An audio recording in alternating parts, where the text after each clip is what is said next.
podcast with Amanda, Shandy, and Colleen. My name is Colleen. My name is Amanda. And I'm Shandy. Welcome to the show, everyone. This is season 7, episode 5, episode 275. Woo! We made it. We're going to hit 300 episodes this season, and that's kind of nuts. Whoa. Wow. I know. That's cool. It's cool. We got to start planning the party. Ooh. Good thing we've got, 25 weeks is like a lot of months. Yeah. Yeah. Like, that should be sometime in, like, January, so I'll figure it out when I edit. I'll figure it out. Maybe it's, like, February. Maybe we have a joint birthday party, 300th party. Ooh. That could be fun. That could be really fun. It's 6 months, right? Because 24 divided by 4, that's if we do 4 episodes a month, which we won't. 24 divided by 4 is 6.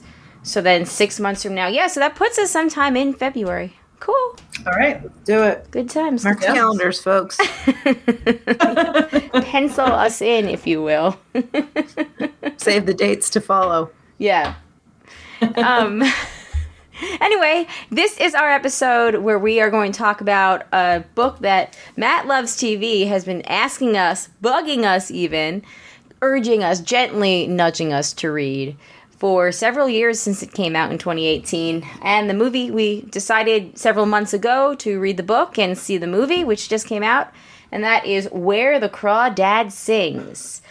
But before we get into that, if anybody here is listening that hasn't read the movie or the book, some stuff to get out of the way. Or watch the movie. Or watch the movie. Did I say read the movie or watch the book? Sure did. That. Reverse it. I love it. So good. Yeah, so a couple things to the top of the show. We'll be back for our regularly scheduled episode next week, sometime over the next couple of weeks. Maybe even next week. I think it'll depend on Shandy's moving plans and internet and all that.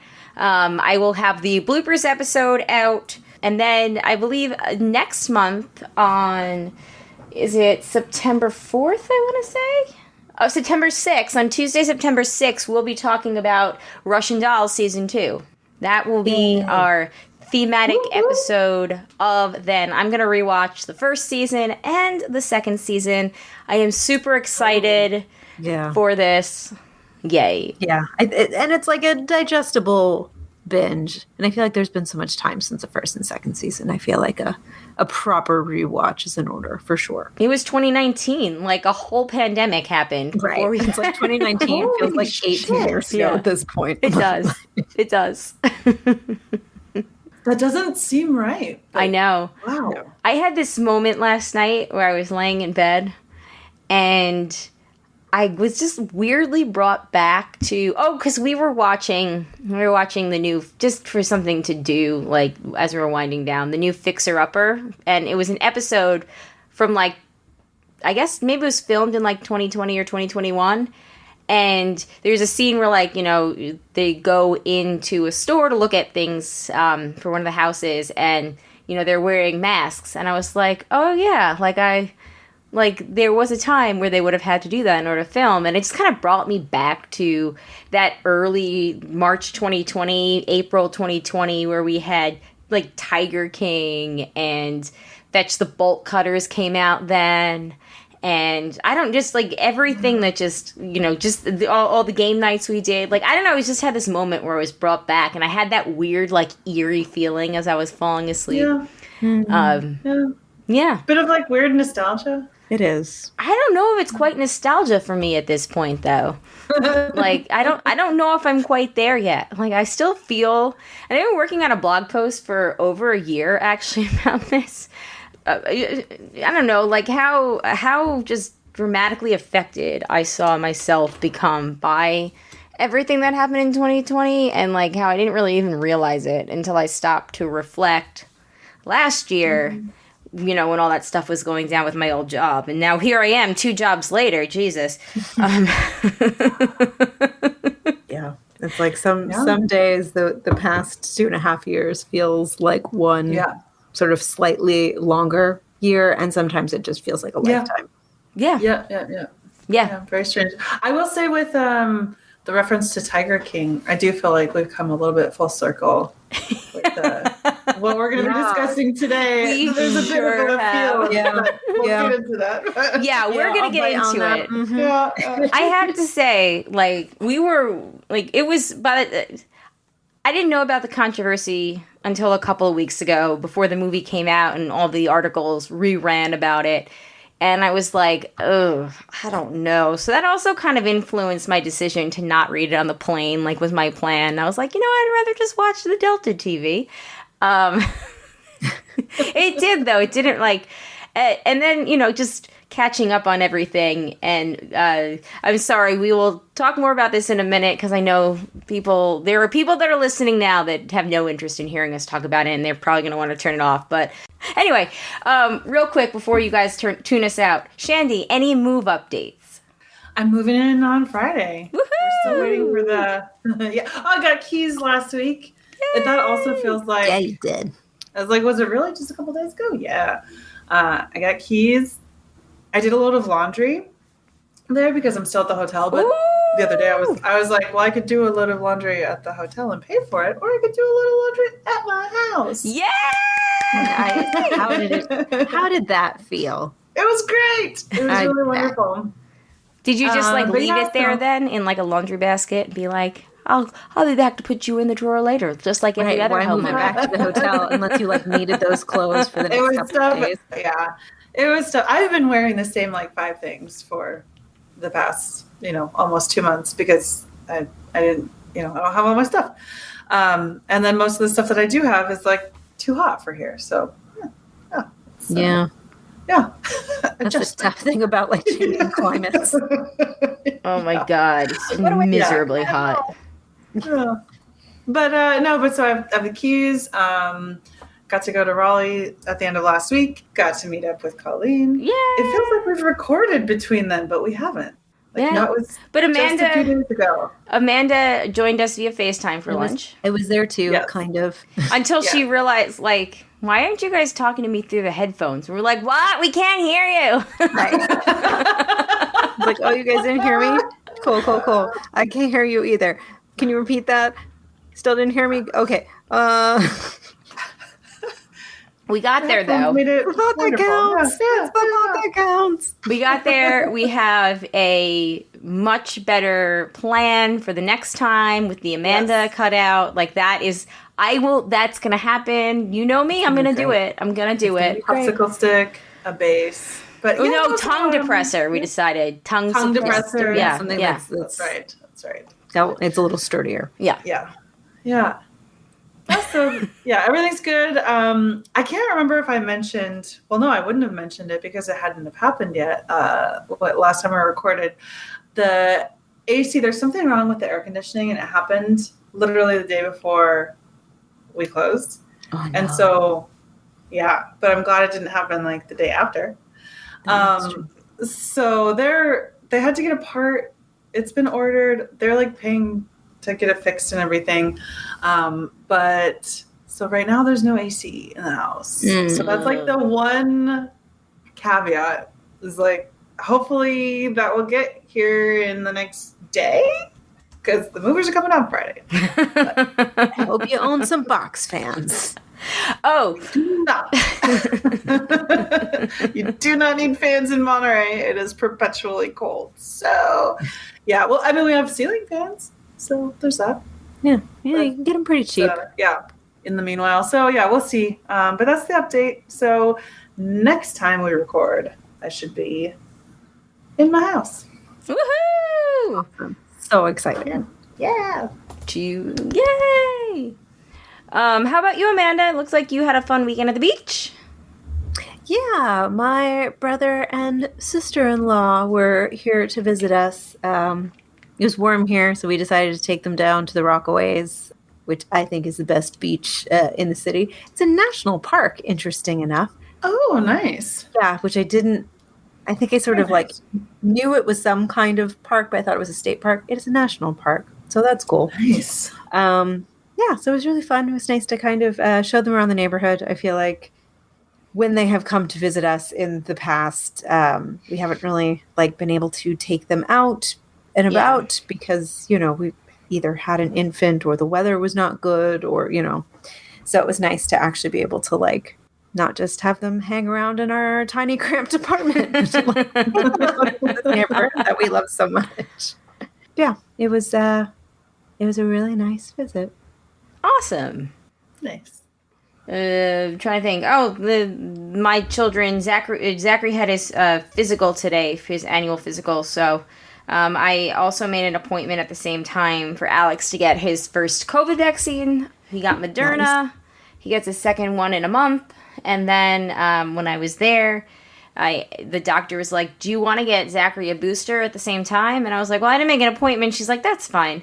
And I was like, "Oh, okay. Like, as long as, you know, like, do you recommend it?" And she was like, "I do recommend it. Like, you know, as cases will continue to pick up." So I was like, "Okay, cool. So let's do it." So he got his Pfizer booster. Nice. So now I need to get my booster, but I mean, I'm just gonna walk into Walmart, the same one that I've been doing, and just get it at any point. So. But are we able to? Yeah. Yeah, I thought that we weren't like.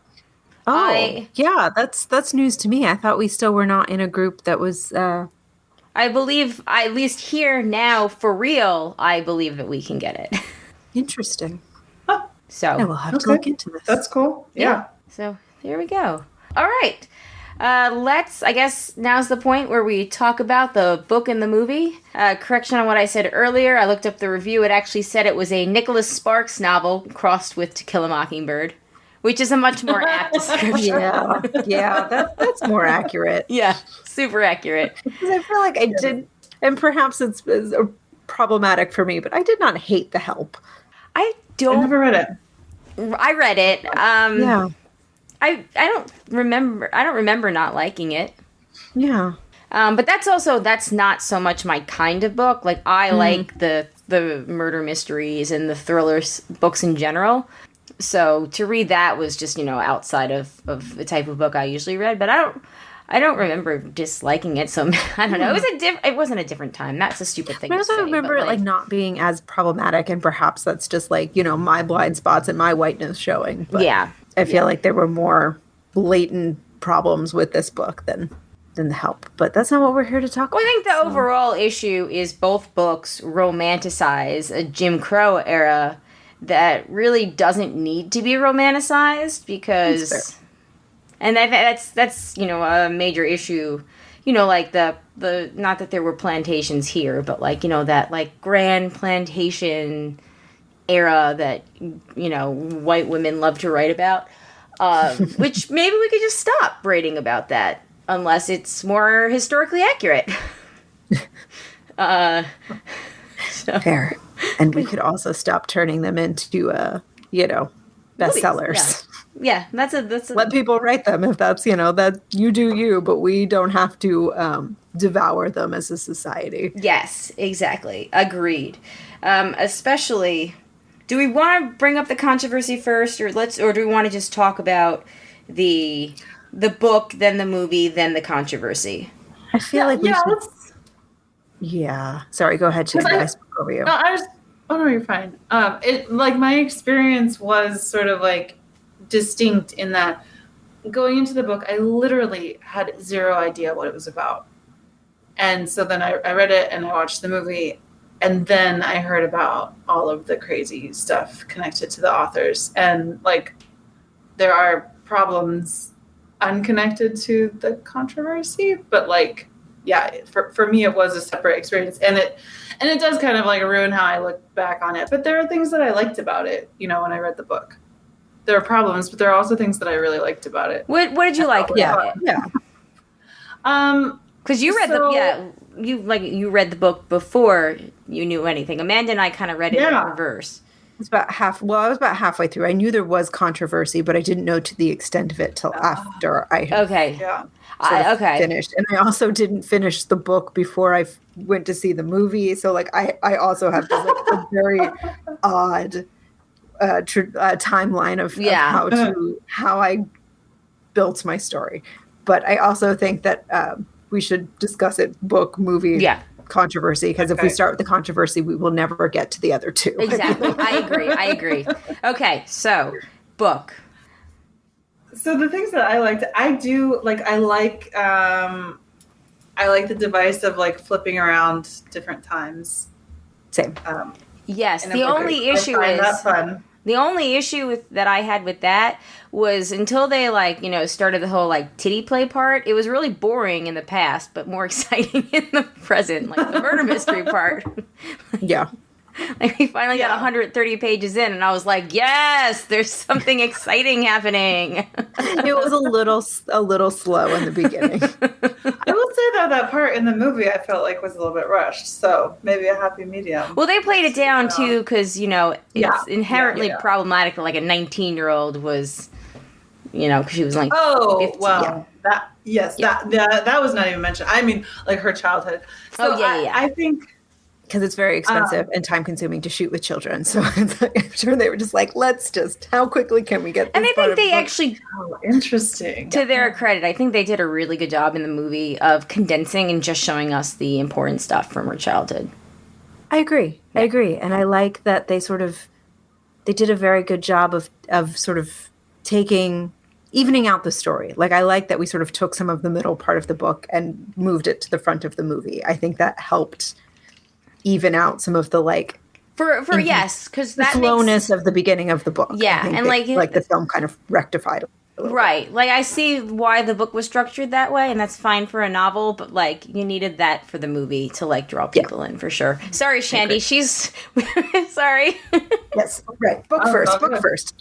No, I went there. I did it.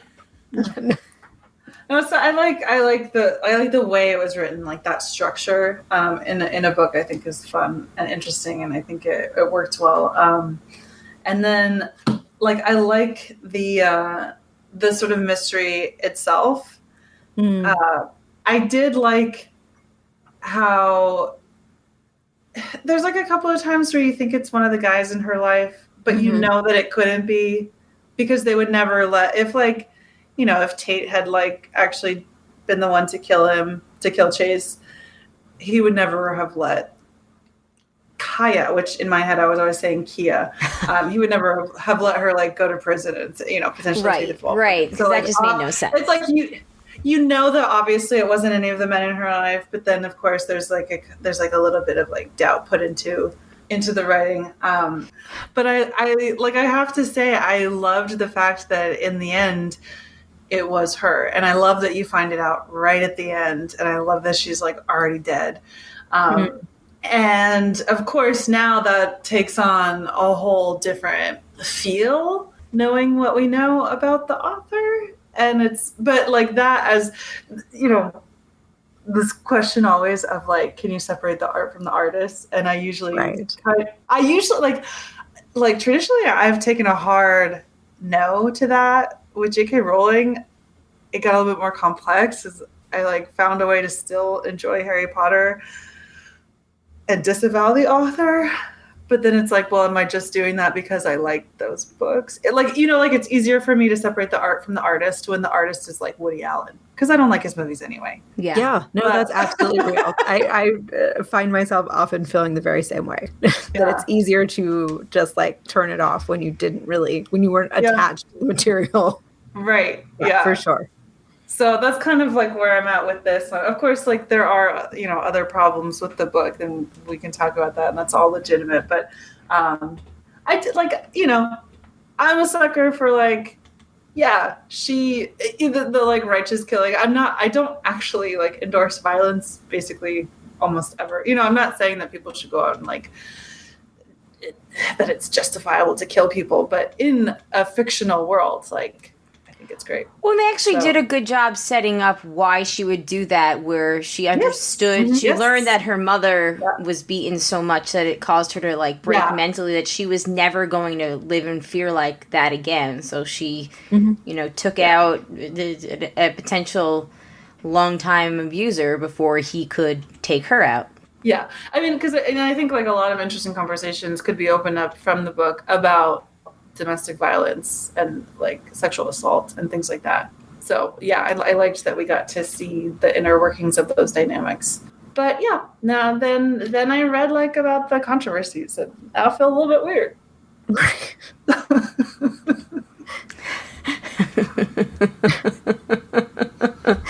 Yeah. Well, in this case, they never even got to the questioning part. They just did the whole leave the country part. Yeah. The grand Karen exit. As far as the murder part, I thought that it was either going to be her or it was going to be just like a legitimate accident that they just could never prove.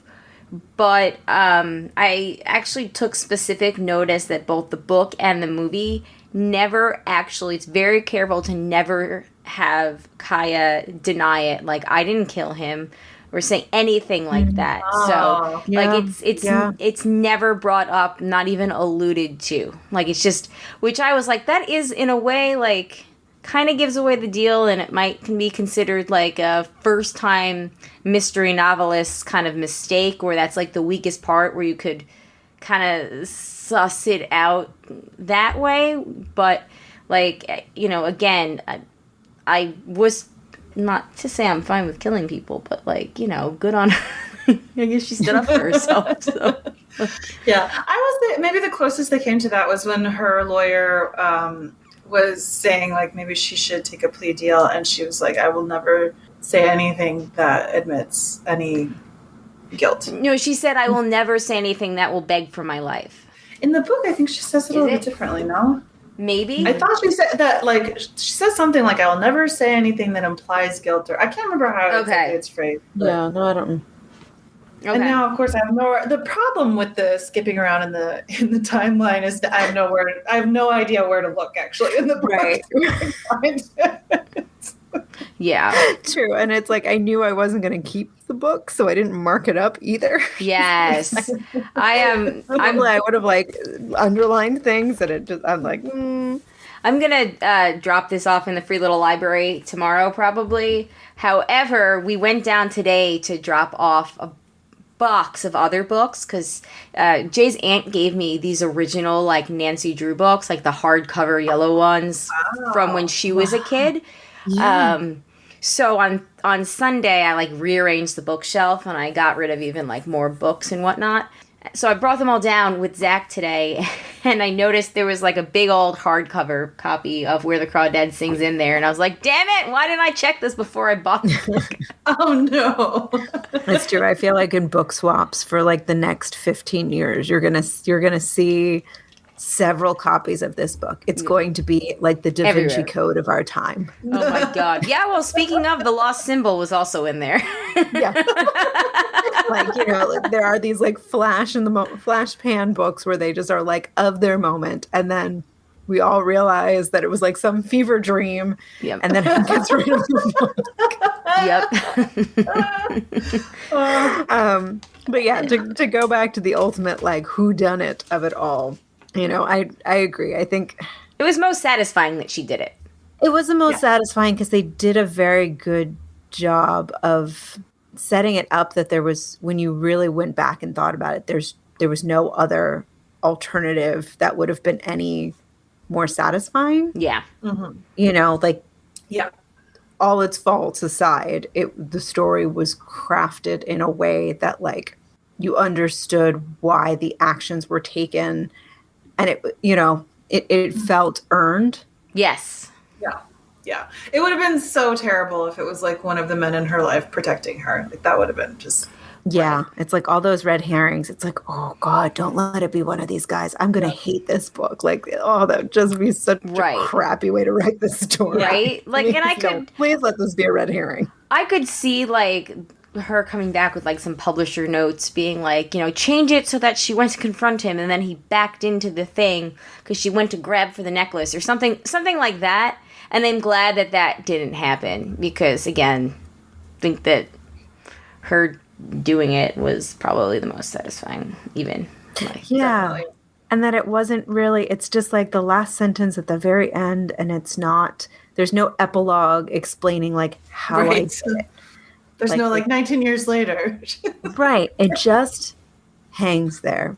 Like, yeah, and I like that. Doesn't need to justify it at the end. It's sort of like, if you don't find this satisfying by the end, like, I can't help you. And I do like that she kept it a secret till her grave because she was protecting Tate too. Like, she couldn't tell him, and then he's, you know, might get into trouble of his own. So, Yeah.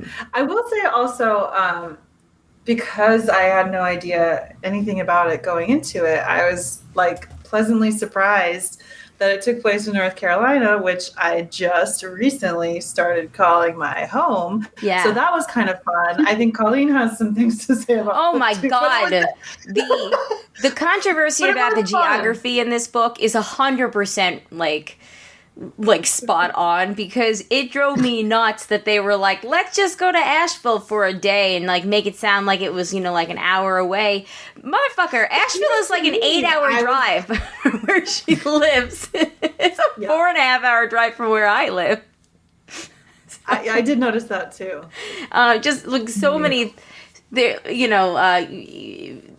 back then, like, he went to UNC Chapel Hill, which, kudos, he probably would have to get that degree, because that's a great school that we have here. But not if she's living in, like, the marsh swamp or whatever. It's still going to be a several-hour, trip. I don't know. It's just the geography. It was like, you write what you know, I guess, getting away with murder, but you could have opened an almanac and be like, you could have picked a location that you also knew.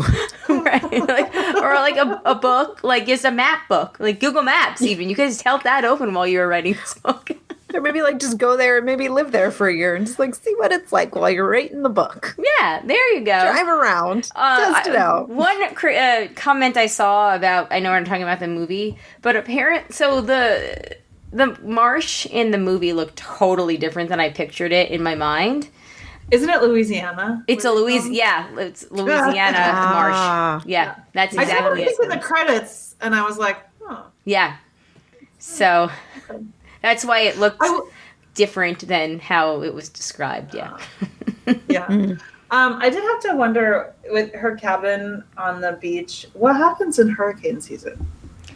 A gosh darn hurricane never seemed to hit them. Yep. There were no hurricanes in the 60s. It's a new phenomenon. Yeah, that's true. Like, what kind of flood insurance would you They used to be once in century storms. Yeah. So, they just hadn't happened that century right? yet. Especially because she didn't, have anything to, board up the windows or keep anything dry. Also she, slept out there, so, she would have been a goner. Exactly. There was one alligator in the movie, but there were no snakes in anything. And I am sorry, but if you live in that part of North Carolina, you are living with snakes. When I did that geocache in the swamp, which could be arguably about the area that not really, because it wasn't on the coast where there was, but the same type of marshy swamp area, we had to go when we did, because all the water moccasins and copperheads were gonna wake up and we would be trudging through that waist deep water with them. So there's no way she wasn't living with snakes everywhere. But go on. I guess if we're romanticizing a time period and location, we're gonna take it's once you said that, it's I couldn't unthink it. Right? It's every snake everywhere. It's snake pits everywhere. I'm oh. For me, I'm what about ticks though? Also. Yeah, but you could remove ticks. Even back in the 60s, they had tweezers. Yeah, they still had tweezers then. No hurricanes, but they did have tweezers. If you saw that you had one, you just take it off. If you see that you have one, if it's somewhere that you didn't see that, just saying there are more ticks are fucking. I'm kind of maybe too obsessed with ticks. I hate them, and there are more of them in the east than there are in the west. Yeah. And it's getting even worse with climate change. And so I'm just in an environment like that, her chances of, again, yeah, you can take them off, but if you don't see it and it's on the back of your head or somewhere, then Lyme disease. What do you do then? I mean, maybe just that's saying. Maybe that's why Kaya died at 64. Maybe she had Lyme disease and we, Yeah. It just went undiagnosed and wasn't important enough to add to the story. I admit that the entire last chapter, when they mentioned she was 64, all I could sing was the Beatles song in my head. When I'm 64, when I get old and losing my hair, many years from now. Would you still need me? Valentine, birthday greeting, bottle of wine. When I'm 64. No. Well. But anyway, but yes, but also the Regardless. fact that it's just like she's 64. There seemed to be no failing health. It was just she was out on her boat one day and just Right. So is that, other than Lyme disease, are we to understand that like because she had like a harder life than most? Yeah, I think she had a harder life. They go out of their way to mention how she never went back into town. So it's very safe to say she never saw a doctor in her life ever. So she could have had like a undiagnosed heart problem or something. Of things, yeah. Yeah. Jay Gladfelter was very upset that she got to be buried on her property because he really, his goal is to be buried out back. And I'm like, there's a 0% chance that that's going to happen. And he's like, if you loved me, you'll make it happen. This is a discussion we have had for years that just came back. I have a solution. He should just get cremated. And then he doesn't want to get cremated. He doesn't want to be embalmed. He just wants his body to naturally go back into the earth. He wants to give back to the ground that gave him. One of those like mushroom suits that they do like TED Talks about. Yeah, but he's like just also fine with going into like an open grave. So we're in the backyard just dumping his body. Also, like there are places where you can like have your body put out like in nature and have like birds like eat it. Oh, like in Arizona or something. That's a thing. Cool. Gross. Cool, yeah. I guess. But back in like the circle of life, I guess. Yeah, that's what he wants. He wants to go back into the circle of life. Cool. I swear to God, because I was like, well, I mean, if we cremate you, this was literally, we have this discussion from time to time. We literally had it on Friday. Yeah. And I was like, what if I just cremated you and like buried you with Zoe? And he was like, no, I don't want to be burned. I just want to go into the earth as I am. He's like, just don't tell anybody that I'm dead. I was like, yeah, but then they're going to think I murdered you. I don't think we can do that, babe. A, I want your death benefits. And B, they're going to think I murdered you when you eventually get found. And you will get found. So, good times. All right, anyway, getting back to the book. I honestly did like Tate a lot. And yeah, I was rooting for the two of them. It got me. It did. I will admit that once they started like the actual like fun parts, where I literally on my desk and I'm like, yes, finally some nipple action. Let's go. And it lasted like half a page, and I was like, oh darn it. All right, I guess we'll go back to murder then.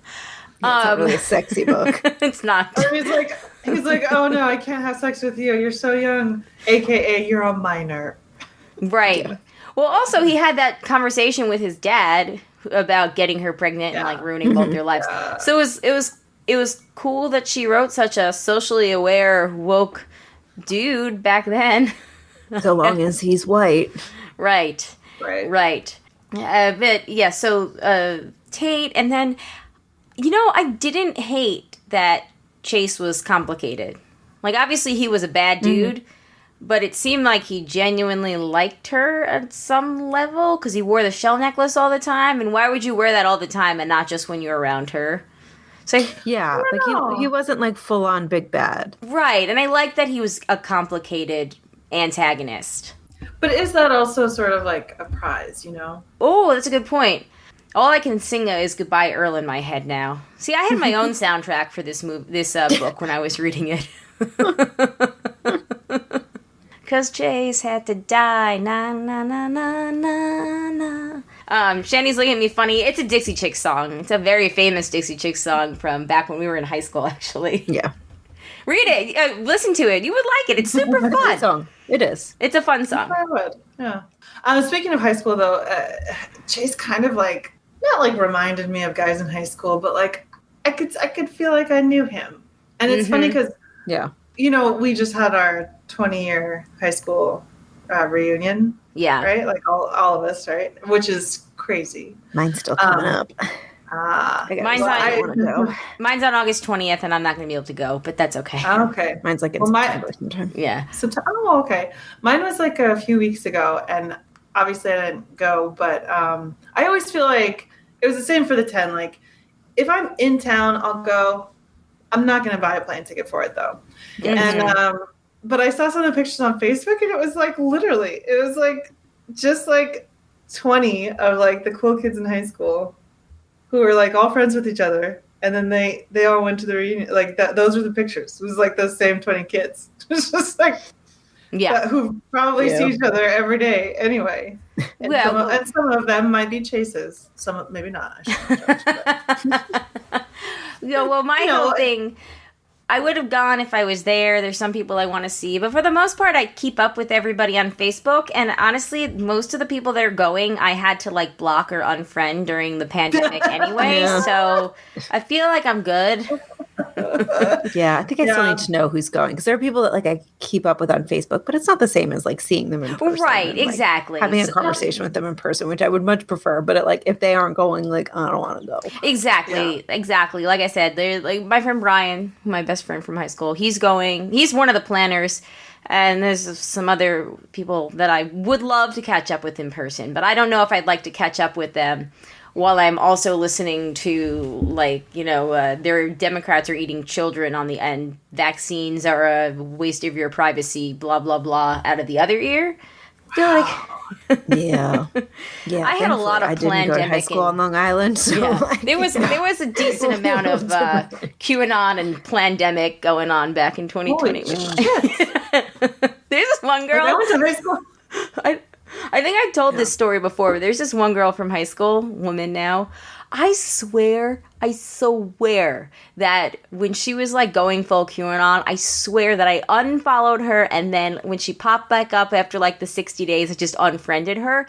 And she still shows up in my timeline as a friend, and I don't understand. I swear I unfriended her. Okay. Algorithm. Is she Algorithm. I know. Or is she one of those people who has multiple accounts? This that could be it. Crazy. I'm sorry, anyone listening who this might be the case for, but like, I am not going to be your friend twice on Facebook. Yeah, this is a good point. She might have had two, and I just never realized it. Yeah, maybe you have one account like that you don't want your parents to see or something. I don't know why people do this, but I'm not just one. I'll just be friends with you once. Yeah. So maybe she did, and you only unfriended her once. Maybe. I don't know. I think I finally have unfriended her for real, but like every time she kept popping back up, I'd be like, why? I don't like your shitty politics. You are crazy. Anyway, so Chase Andrews, we feel like we know this guy.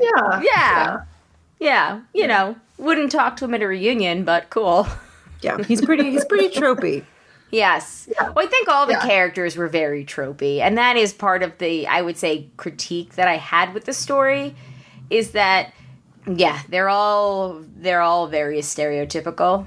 Yes. Like, right down to, like, the little abandoned girl makes friends with the, like, two nicest black people in town, who are the only ones that take care of her. And then she writes the dialect in, a dialect that we should just stop doing. Right. That they're basically the only people in the book that have a dialect that everybody else in the South somehow speaks proper. Right.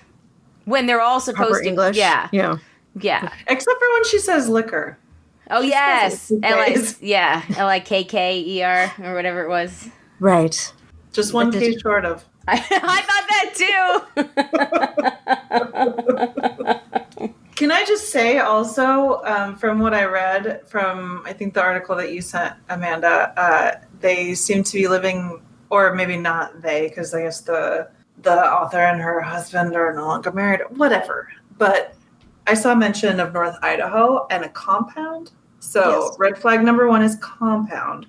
Red flag number 2, northern Idaho. It depends. It could be okay. It could also be, there's a lot of white nationalists in northern Idaho and like northwestern Montana. So it's just, just saying. I'm not saying that she's up there with them.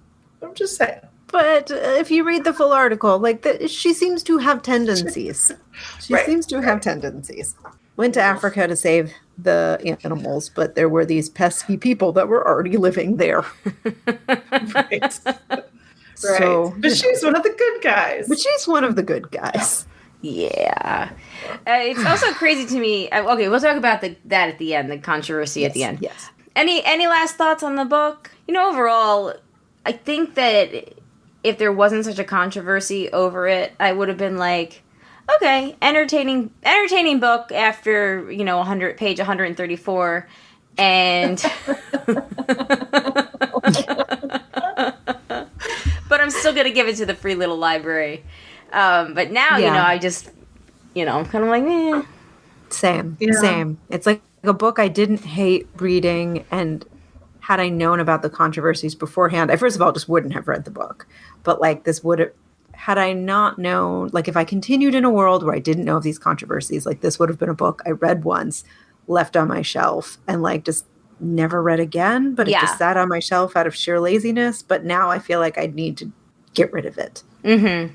Like it was like not a waste of my time, but I also feel like I don't need to support the author by keeping it on my shelf. Exactly. Agreed. Although, are we supporting the author more by, putting it back out there for other people to read? Well, I mean, if we're putting it back out there, like, for them to read for free, they're not like... That's a good point. True. That's a great point. Because, like, what are we going to do with it? We are not book burners. Exactly. I live in a major city. Where am I going to burn this book that's safe and controlled? Next time the power goes out... Not in the summer. Next time my neighbors are setting off fireworks, I could just be like, hey, could you just like put this book on top before you light that sucker up? Even so, like, no matter, I could never, I can't burn a book. Yeah, it doesn't feel even right. if it has issues. Yeah. Agreed. Yeah, no, I don't know if I have much more to say about the book that we won't probably talk about as well with the movie.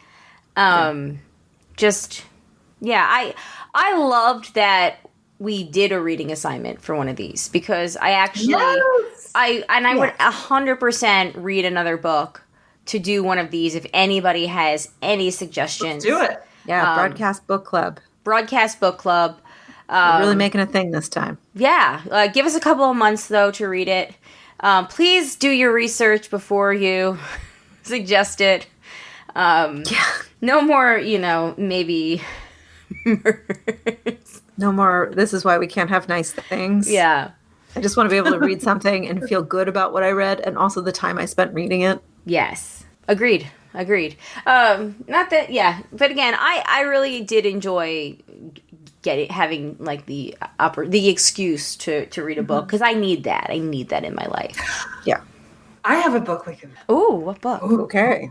It's actually written by a Missoulian who I went to grad school with, and it's her first published memoir. It's really fucking good. I read it last year, and it was the kind of book that, like, first of all, I just couldn't get over the fact that I knew the person who wrote it and that she produced this.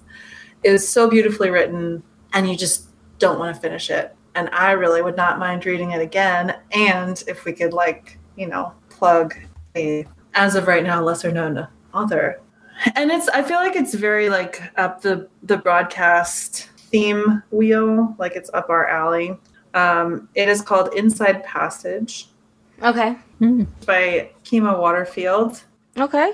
I think it would be interesting to follow Crawdads with that. How do you spell that? And her name? Yeah. Kima, it's Keema. Okay, I got it. Waterfield. Cool. At the very least, maybe I'll just read it in general. Mm-hmm. Sweet. Yeah. It's a very good book. I think people could also play along. We could support Kima. Sweet. It's a really, really good book.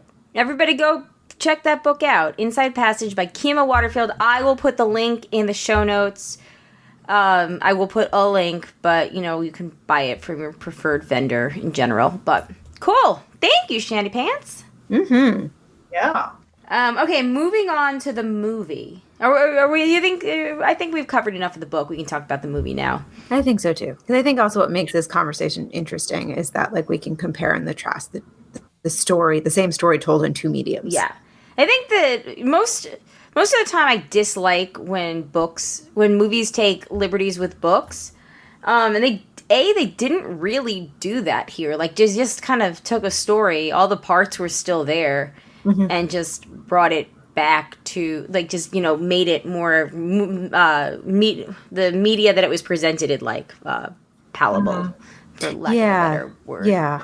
I think it's like I ultimately walk away feeling like it was a very smart adaptation. Yes, I agree. Like, I think moving things around worked better for a film. I think adjusting storylines. I think building up the attorney character, what Tom. Yes. I think giving him and Kaya more of a backstory, I think, was really effective. Agreed. I didn't realize that he was the dude at the bar in the beginning when they walked in, and he made the comment like, "Oh, I'm out of that game now" or something. Until later on, I made the connection. It's only because I recognize that actor because he's been in he's like had like bit parts in lots of things. So it's like I recognized him, and I'm like, oh, he must be a main character. Yeah. Yeah, because in the book, there's really no explanation for like why he even takes on her case. Yeah, he just kind of drops into the story as like this big important character at like page 150, and you're like, okay, right, cool, this guy's here now, great. Right, like he kind of explains in his closing remarks where he talks about how like everybody has, given her an unfair shake for her whole life, including himself. But I did have a bone to pick though.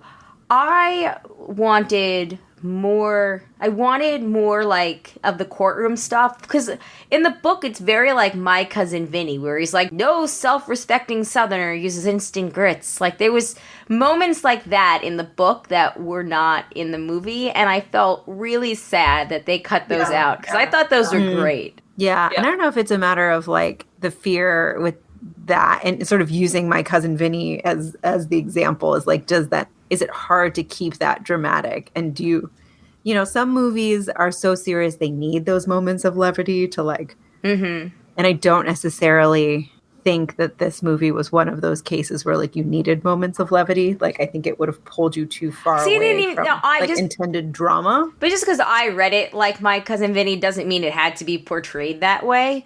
But if you read it that way, then I'm sure other people did too. Yeah, just a lot of the cross-examination kind of stuff. I wish that they had done more of that, because that's the kind of stuff I like. Like, that's just my preferred stuff. So I was a little bummed that we didn't get as much of that in the courtroom. And also the backstory with her mom, like when her brother came home, I would have liked to see that a little bit more fleshed out, just because so much of the book, like who she is and what she does and how she survives and like the person that she is truly because of this mainly because this one event of her mother leaving her, like shapes who she is as a whole person for the rest of her life.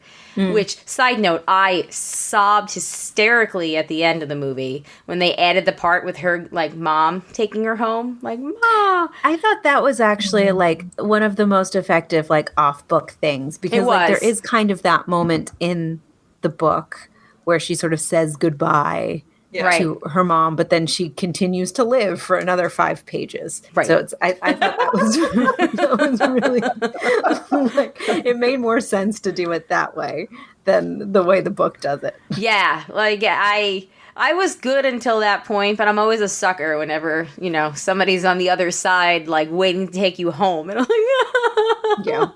Will I take my children home? Or will their wives die first, that they'll go with their wives instead of me? All these things that flash through my head. Tropes exist sometimes because they are effective. Yes. They know which heartstrings to pull on, and they... yes, I say wives, I mean partners. Do it skillfully. I mean, I'm currently reading a book about near-death experiences, and this like really checks out. Yeah. What book? Like written by science. It's called After. We talked about this book. I think this sounds vaguely familiar. We've absolutely talked about this book. Matt, really? Was this one of your recommendations? It's like Is it possible that they like spotlighted this book on like the Daily or something, and that's why I'm thinking of it? No, I feel like we have talked about it. We have talked about it. Oh, NPR? I read about it. I listened to a story about it on NPR, and I was like, ooh. And I got myself a fucking library card at my local public library, because now I'm a resident here, and I checked it out. Okay, because I swear we have talked about this book, and I don't know. I thought so too. Who writes it? I have no memory of it, but Okay, anyway, let's not get distracted. Sorry. read it. Okay, I'm getting distracted. So, yeah, movie. Cried at the end. I forgot where I was going with this. Yeah, my other thing that I was I wish that they had given more of the backstory of the mom and why she left and how she ended up, like, just so mentally ill from her breakdown and, you know... I mean, I guess it just kind of contributed more to the tragedy of Kaya's life. But other than that, like, for the type of movie that it was, I didn't think it was awful. It was no A Walk to Remember, or The Notebook. But so few movies are. It's one of those, like, perfectly fine movies. Yeah. Any other thoughts about the movie, ladies? Did you like the movie better or the book better? I think I liked the movie. I think I liked the movie. Ooh, I'm the tiebreaker. With caveats, but I think I liked the way the movie told the story a little better. I would agree. I think I liked the movie better than the book with caveats. Yeah. I also I like coming of age novels, but I'm also like, how many times can we read about a girl getting her first period and not knowing what her period is? Like, you know. I love coming of age novels. I know you do. But it's true. It's like I had kind of forgotten about that moment and it wasn't in the movie. And it wasn't in the movie. Yeah, I guess I didn't miss it because I completely forgot about it until you just brought it up. Okay, well, from about, I don't know, page maybe 15, I was like, oh, whenever this chick gets her period, we're going to hear about it. Like, I was waiting for it. I was like, I know it's going to happen. But, you know, it was sweet. She got to, like, bury herself. Her future husband, future partner, I guess they never really got married, got to be there and tell her what was happening. And then she got to bury herself in a nice soft bosom. Yeah, something we all need to do as kids once in a while, I guess. I don't know. I suppose. I will say her observations about nature also kind of cracked me up a lot when she would compare them kind of to, like, human men. There was a lot of, like... basically saying that if you drive a big truck, you know, means what it means. I can't remember the exact quotes. I meant to, like, mark it, but then of course I forgot. But I enjoyed that. That was... See, now before you donate it to wherever you're doing it, you should mark all those ridiculous sentences just to highlight it for the next person that reads that. But yeah, any last thoughts, and then we can get into the controversy of it all. Oh, should we do our feedback before we get into the controversy? Oh yeah, let's. You're right. Let's do some feedback. All right, our first bit of feedback comes from Mandy, and Mandy says, I read Where the Crawdad Sing a few years ago when it came out. I don't remember a lot of details going into the movie. The movie was mixed from the group I was with, from hated it to loved it. I was in between. It seemed good and seemed to be the same as the book from what I could remember. Over the past week, I listened to the audiobook and think the movie was very well done when comparing the two. Agreed. I do like the ending of the movie better than how the book did it. It felt more complete. Agreed. So that means Mandy totally cried as well. Oh, also, a side note, we have to talk about Amanda Hamilton, but keep going. Yeah. Oh, yes. I'm so glad that storyline was dropped. That was so dumb in the book. It was so terribly written. Like, no, but I thought it was hilarious because all throughout the book I was like, this poetry is not very good. Why is the author using it? And I almost Googled Amanda Hamilton to be like, is this a real fucking person? Yes. So when you get to the end and you're like, oh no, it was just her, you're like, oh, that makes sense. Yeah, but even like the book mentions about how Tate didn't even like Amanda Hamilton.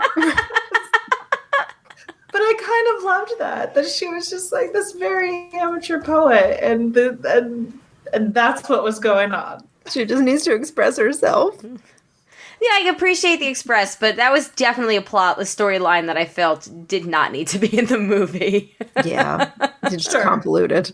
Yeah, sorry, Shandy. It wouldn't have translated to the screen very well. It was much better as like a written thing. Yeah, but again, It was at the end that it paid off, where you're like, oh, right. The Right. poetry was bad because it was her. Yes. You know, I was She's a expecting... great illustrator. Yes. Not Yes. so much away with words. Yes. I was expecting a montage in the movie that when we found out that... Because I figured they would read the poem or as it went on, and it was clear that that wasn't going to be in there. Maybe like a confession or something. Or Tate would just like pick it up and like realize what it was, and then we would just see some flashback of what actually happened. How do you feel about us not seeing that? Oh, we didn't see it in the book. Yeah, Right. I think that would have felt really unauthentic. But And it would have be felt something very that much a movie would I mean, do. it's a Hollywood movie, so Yeah. it would have felt like, oh yeah, you know, some Hollywood executive is like telling us how we need to tell our story. Yes. But I think it would have been the wrong choice. Okay. Back to Mandy's email. While watching the movie, I couldn't remember for the life of me who killed Chase, so I was shocked when it was Kaya. That's awesome. That's really funny. Amazing. Normally, I dislike any movie or show because it can never hold up to the book. This experience did show me I can enjoy both when I don't see it so close to finishing the book. With that in mind, 2 books that I very much enjoyed, have movies/shows coming out in the future.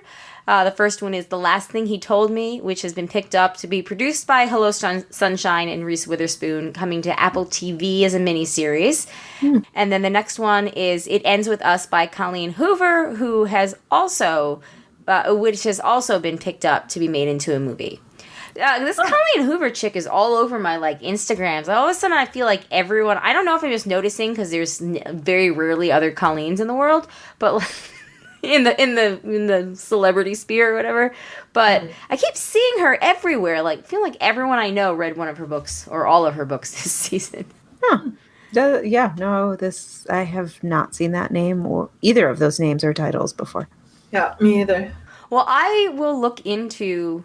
I will Google both of them, Mandy. Thank you for the suggestions. If you have any other suggestions on what we should read and talk about, let us know. The next bit of feedback is an email from Matt. Matt says, "Hey Broads, for the first time I'm throwing in feedback on our monthly assignment without knowing how you'll react to my opinion. Obviously I knew my negative review of my so-called life wasn't going to go over well, but luckily the most recent assignments I've been closer to agreeing with you, so here goes nothing." Oh my god, I'm so excited because Oh my gosh. I don't know what he's going to say. I listened to the audiobook of Where the Crawdad Sings for, what else? A book club I was in 3 years ago. Note to self, look for a book club since I haven't been to one since the pandemic. There's your reminder, Matt.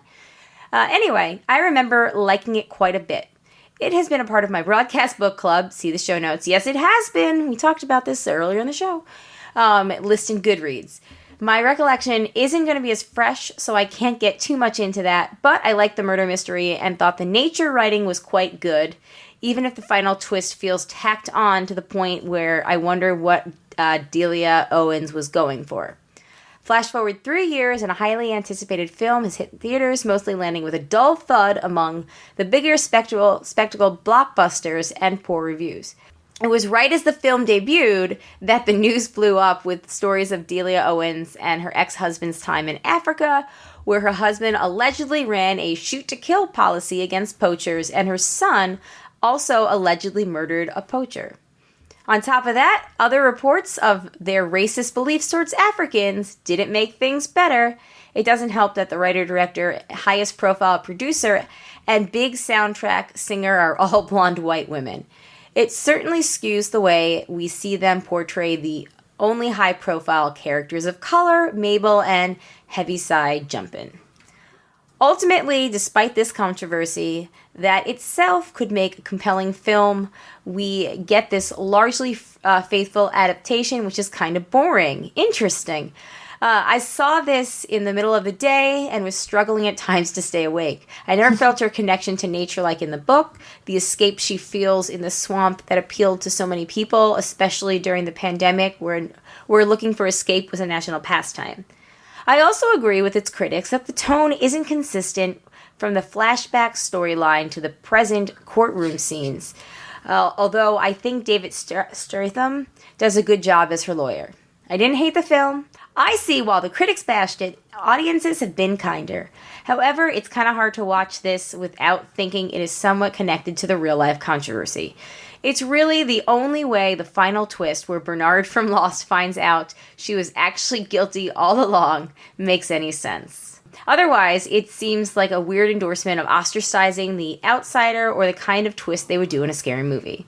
I don't think you can watch this and separate it from the woman whose book this is based upon any more than you can about any number of problematic artists, especially with the murder central to the story. Obviously, they deny these allegations and we'll probably never know for sure what happens, but this is too big to hide from. Matt, the shooting is on camera. Also, there is no statute of limitation in Zambia, so it's entirely possible we will know someday. Anyway, that's some last minute thoughts for the show. Looking forward to seeing if there's going to be another disagreement or if we'll be in harmony like Kaya when she's out in the marshes. I feel like we were kind of 50-50. Personally, I mean, we just said we disagree. We liked the movie obviously better than you did, but I will give you my own personal concessions that they don't do the nature connection like in the book, and that is a big part of the book. And I'll give you that. And that did, I forgot to mention this, and that did remind me that, I had said earlier that I, last minute homework assignment, had not finished the book by the time I went to go watch the movie. So I was like 2/3 of the way through the book when I went to watch the movie. So I didn't know how it ended. Oh, yeah. And so then, we would sort of get to certain points in the courtroom and I was like, oh, okay, clearly I haven't gotten to this part yet. Okay. And so with that in mind, the end felt a little unearned in the movie. But then when I went back and thought about it and finished the book, I have since sort of changed my thinking. And it's like, okay, it could not end any other way. She had to have done it. What other ending would have been any more satisfying? Yes. Refer back to about an hour ago at the beginning of the show. But upon first watch of the movie, not knowing how it ended, there was a little her? Yeah. But I think they were probably 50-50 in agreement this time. So yeah. I don't think we're quite in harmony because I don't think I enjoyed the book personally as much as you did, but can't argue with that. We will talk more about your email. I will pull it back up when we get to the part where we talk about the controversy, Matt, because you make points, especially about Mabel and Jump In, that I think we're going to talk about in addition to, the whole murder of it all. So hold that thought. All right. We have the last bit of feedback I'm so sorry. We have a feedback from the Facey Back from David Gott. And David says, saw the movie, but I'm only half done with the book. My only feedback is this. I went to the movie because my wife wanted to see it. I really enjoyed it. Some parts were difficult to watch. Which parts? Melissa said the book... the rapey parts? Yeah, I guess. Melissa said the book was better, and now I am reading it. Well, let us know what you think when you're done, Gott. Whenever you listen to this in 3 months when you finish it. All right, let's hear. We've got 2 voicemails. The first one is from Maggie, and it's on the movie. The second one is from Maggie, and it's about the book. So, on that note, Maggie still, yeah, take it away, Maggie. Hey, Amanda, Shandy, and Colleen. It's Maggie. I'm calling in because I have just seen Where the Crawdad Sing. I loved it. I loved it. I thought it was really good. I have read the book. I read it a few years ago. I'm going to reread the book, so I'll have more feedback after I do that. But just wanted to say I loved the movie so much. I enjoyed the book too. But I really loved the movie. I thought it was really well done. I thought you got enough of Kaya and everything that she was going through, being alone. I think the only main change that I can find from everything is, I think in the book, Jumpin' maybe dies earlier than he does in the movie. But that's the only thing I've got from my memory of it. I just think it's gorgeous. I thought it was pretty well acted, and pretty true to the story, which is always good. I'm trying to find it. They used a real naturalist for the artwork, which is like my favorite part. And I thought that all the artwork was just gorgeous.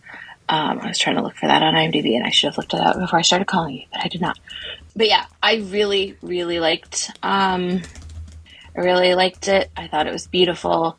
And just, it's so sad. I just feel so sad for poor Kaya. I really do. I'm just like, oh, come on. Like, come on, people. Somebody come help her. But yeah, that we need this story. So yeah, I really liked the movie a lot.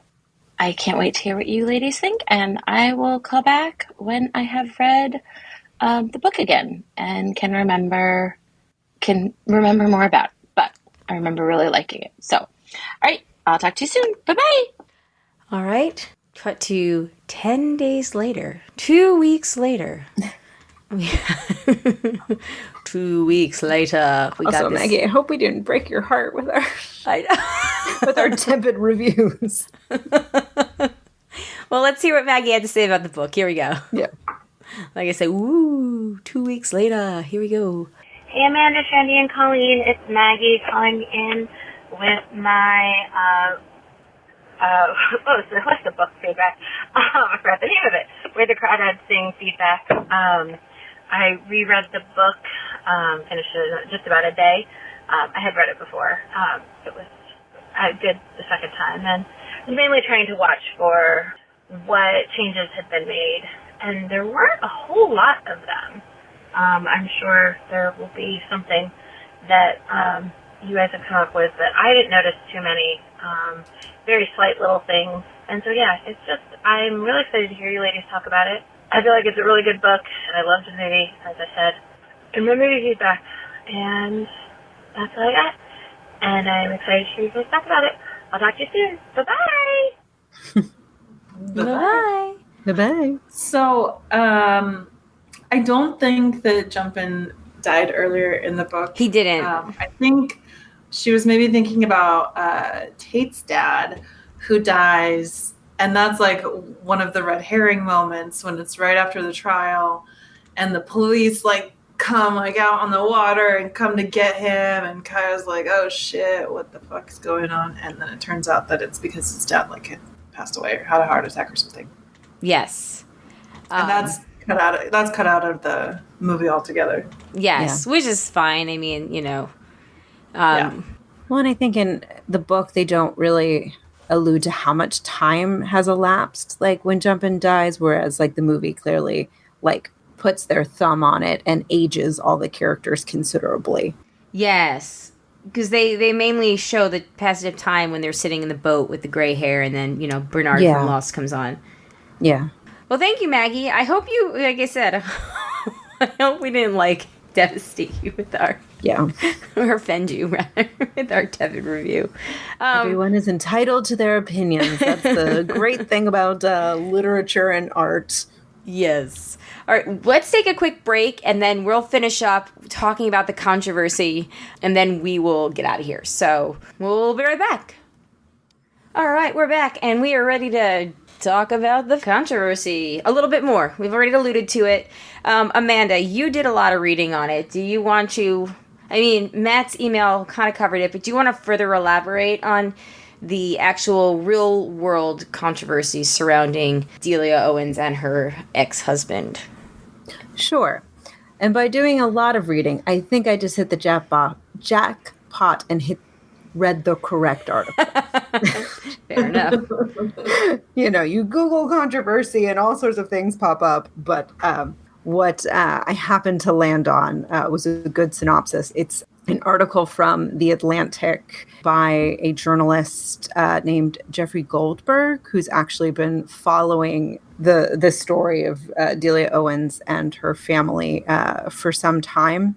So a lot of these other articles that allude to this controversy stem back to a article that he wrote for the New Yorker, I believe, about them however many years ago. But basically, the gist is the Owenses were conservationists that inserted themselves into various countries in Africa, more specifically for the case of the specific controversy in Zambia, where they were doing this sort of anti-poaching thing and essentially kind of formed their own militarized militia. And just, I will link to the article. I won't get into the gory details, but they were the subjects of a 1996 episode of Turning Point, which was a news magazine show on ABC, co-anchored by Diane Sawyer. This specific episode about them was narrated by Meredith Vieira. So, really heavy hitters of, magazine journalism, television journalism. But in this documentary is captured a murder of a alleged poacher. It's like the last scene in the film, and they just refer to him as like a trespasser. It sort of comes out through various channels that allegedly the person, you don't actually see the person that fires the fatal shot, but allegedly it is Delia's stepson. But, so that's sort of what got them into hot water. And then you sort of hear more of their nefarious deeds in Zambia, and they make a quick getaway from Zambia as they sort of get in hot water for this. And they move to a compound out west, which is never a good sign. And they were in Zambia because they actually got kicked out of Botswana because... Yeah, the article did not really go into that part, so I don't know that much about that. So essentially they were just trying to be like, loud... the white people, I guess, where they didn't like the way that the locals were running things and were very vocal about how things should be done their way and what should be done, shouldn't be done. And the local officials did not appreciate that, and they were, kicked out of the country. So... not great. Moved over to Zambia and did a lot of similar things. There is no love lost between this journalist and the Owenses. A lot of instances of them being, pretty downright racist. And sort of he goes further to connect how because they wrote a series, several not biographies, but memoirs of their time in Africa, saving elephants and lions. And, in all these books, the way they refer to the Africans is very questionable. The journalist makes a direct line to how the characters of color are portrayed in Where the Crawdad Sings. And it's just a real pattern of white saviorism and like not having a terribly good opinion of Africans and Black folk in general. That's really pretty icky. Right. And the crazy thing about this to me is the documentary came out in 1996. So it's weird to me that nobody on Reese's team vetted this strongly enough to be like, oh, hey, boss, maybe don't do this because this woman is wanted for questioning and a murder. Also, she has a shitload of allegations of racism against her in more than one African country. So maybe pass. Yeah, this stuff was out there. So it does feel like a real misstep on Reese and team, given just her brand. Right. And this all sort of resurfaced again, I think, fairly soon after the book sort of came out. But I think clearly it wasn't enough to really bubble up to full, national level. And even now, the fact that we picked this for the theme of, our podcast, and we didn't know about it till about halfway through our process, and we were actively looking for stuff about this film and book. So she should have a team of lawyers that, as a part of her production team, that look into everyone she's going to be involved with. So don't end up with somebody who is this controversial. Because, think of it, there could have been an author of color that probably deserved to be lifted up more by Reese than Delia Owens did.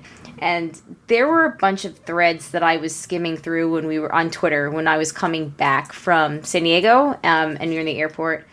And then I followed up with some of them later on last week. And it was a really good, just to talk about. I know that Melody is very involved in something called Melanin in YA, and it's just all about trying to get more authors of color featured in or lifted up with YA books, young adult books. There we go. It took me a second, but it seems, though, from my understanding, and I'm just not in the literary circles or world or literary Twitter or anything like that, that the publishing world is not quite caught up to where the rest of society is, where they still elevate, white authors over black authors, or they, this one person on Twitter was mentioning how, despite the fact that he had, at least 2 best-selling books, he had to fight to get the third one published because the person that was editing it or on the publishing team or whatever they do, said that she didn't relate to the story enough, and therefore, it shouldn't go to print or whatever. And he had to take a pay cut in order to have the one black editor be the person that edited his book so he could get it out there. And just people were sharing just, really shitty racist stories like that. And yeah, I can't say I'm surprised. Right. I feel these institutionalized industries are slow to change. Right. Because, the folks at the top, they don't really have an incentive to. They don't have an incentive from their perspective. And anytime, or what I perceive their perspective to be. Right. And anytime any book that, isn't written by a certain type of author goes onto to the shelves, you have conservatives screaming about critical race theory. So it's just... It's stupid as fucking timeline. But I do think it's worth noting, and Martha and Alice do a great job on the Real Weird Sisters of talking about authors from more marginalized groups giving recommendations. They did back when J.K. Rowling was first outed, so to speak. She outed herself as a horrible human being. They did a show where they specifically, we talked about it on here, referenced authors that you could read that were from marginalized communities, and I still have that list on my phone. And oh, nice. Yeah. So yeah, good times. Well, perhaps our next broadcast book club should be a pick from that list. Yeah, maybe we can entice the girls to do an additional crossover. Ooh. So yeah, I guess it sort of sucks to have this it sucks that the author has a backstory that kind of tainted the overall experience of the book and the movie. Yeah. Yeah, which I have to say also on her part, that is fucking ballsy, or just. I think it shows you the level of batshit, just audacity and privilege. Yes, exactly. That is it. The level of I know there will never be consequences for me, so I'm going to full on write and publish a book that takes from her own experience of whatever happened. Right. Which, to be clear, it is still an open investigation. Because the powers to be in Zambia are still trying to pursue this. They don't even know who this person was, this poacher that was murdered because there is no body. Right, because allegedly her ex-husband picked his body up with a helicopter and dropped it into the ocean somewhere or some river. Right. That because apparently, a direct quote, the savannah is a great place to lose a body because it just disappears because the animals eat it, or nature just I'll have to tell Jay for his future plans. That's what you can just. Yeah. It's just I can't personally imagine that if I was ever, heaven forbid, like part in any way of a situation like that I would then go on to fucking advertise it in the book. You know what I mean? Like that's yeah. There's a bit of insane audacity and gall there. Yeah. And a real.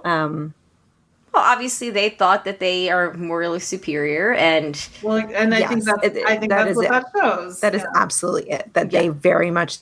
I mean, it is just very clear that in their minds they are on the correct side of this, and that they don't. That she and her husband do not see that they are that their ends justify their means. Mm-hmm. Yeah, and then yeah. Ethically questionable murder aside, they're still terrible racists. The end. But no, I'm glad that, to sum up, I guess, any last thoughts on the controversy? Is there anything that we didn't really cover? Like, I say, it's a bummer, but, like, it's also, at the same time, I guess, it's not totally unexpected that people are nuts. And yeah, because, it's like, just reading the book, it's very clear that the author has a low opinion of people of color in terms of how those characters are written and the vernacular in which, the cadence in which they speak. Right. So, it's there. So it's like there's already a little bit of ick on it before you know about like all this additional every character, stuff. Every white character in that book is written with nuance and detail. But when we get to, like, your stereotypical benevolent black characters, they're just written as stereotypes.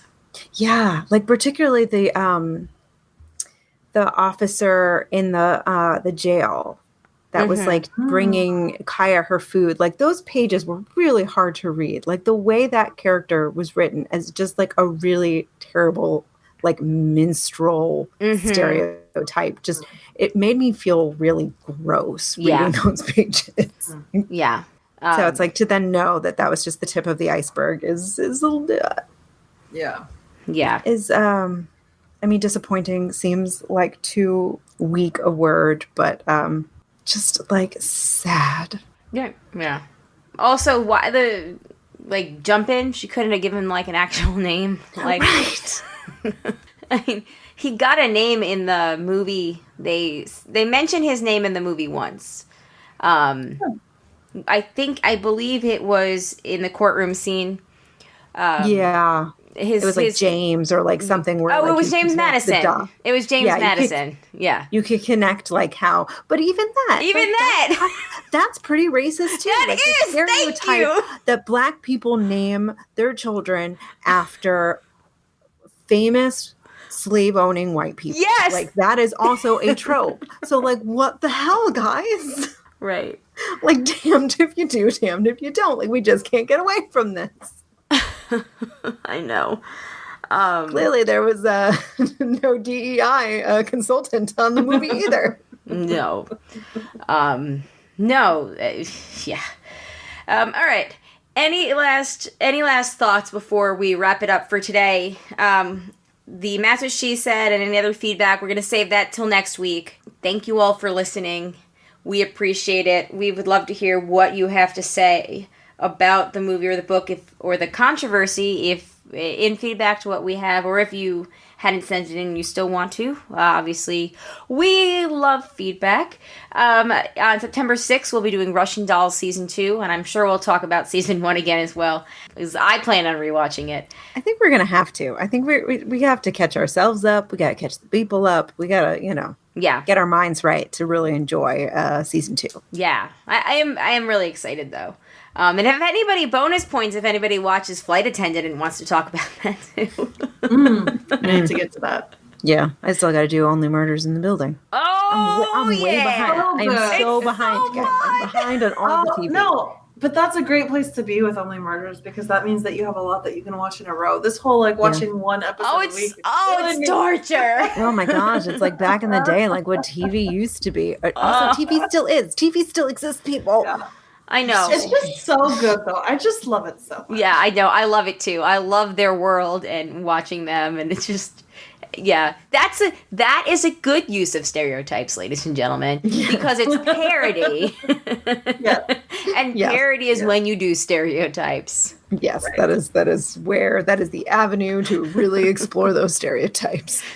As long as they're not racist stereotypes within parody, because there's still a line, everyone. We are in 2022. Let's all be better about. There are still things we need to collectively agree should just stay in the past, and we should move forward from, and just we shouldn't be doing anymore. Exactly. Shouldn't have been doing then, but we know better now. Exactly. Let's all be better at what we read, watch, write, create, just in general. Consume. It's on us too. Yeah, exactly. All right. Well, on that note, and speaking of the things that are like based on podcasts, I am going to go see that Vengeance movie. Either this weekend or next weekend. It is so BJ Novak wrote and directed it. Yes. And it's I basically went to that last weekend. I have no idea what this is. Please elaborate. It reminds me a lot of S-Town. Okay. Oh, And wait, it started as a podcast, or it's about a podcast? No. It's about a man who has a lot of like one night stands, like your typical bachelor. But one of his frequent hookups passes away. They think of a drug overdose, and he goes to her. She like she's from like Oklahoma or something, like one of the like Texas, Midwest. I think. Texas. Okay. He goes back home to Texas, and family thinks that he's her boyfriend, even though he wasn't. But he feels awkward about it. This is all in the trailer. I haven't gone beyond the trailer. Feels awkward about it, stays, and then I guess her brother or cousin or, I don't know, some dude with a really strong Southern accent is like, I think she was murdered and here's why. And he doesn't think that. And then, of course, like the clues come out and he begins to like also think that she was murdered. It wasn't a drug overdose. And apparently, like, it's, you know, a really good movie. Oh, nice. Yeah, I heard it's like a commentary on, you know, podcast, true crime, like all of it. Yeah. Wow, I have not heard of this. I'm gonna go look it up. Go read the trailer. Go read the trailer. Go read the trailer. Read the trailer and watch the review. Now we've come full circle. Watch the trailer when we're done. It looked like a good movie. I'm excited to. I'm excited. Wait, what is it called again? Vengeance. Vengeance. Okay. I don't know where the vengeance comes in, but good times. All right. On that note, everyone, thank you for listening. If you have any feedback, thebroadcasters3@gmail.com, or give us a call, 331-276-2373. If you'd like to become a patron, you go to patreon.com/JNJack. Thank you to our patrons, especially the ones that contribute a certain level, and that would be Eckhart Rigner, Attack from Tokyo, Maggie the Magnificent, Joanne with a Plan, and Ed the Creepy Mailman. Thank you guys so much. We appreciate it. We'll be back next week with a regular old episode. Shandy, good luck with the move. Thank you. Yeah. Amanda, good luck with life. Thanks. All right. On that note, everyone. I like how when we were FaceTiming in the restaurant, I was like, on that note, and Amanda just immediately goes, thank you to the patrons, especially the one.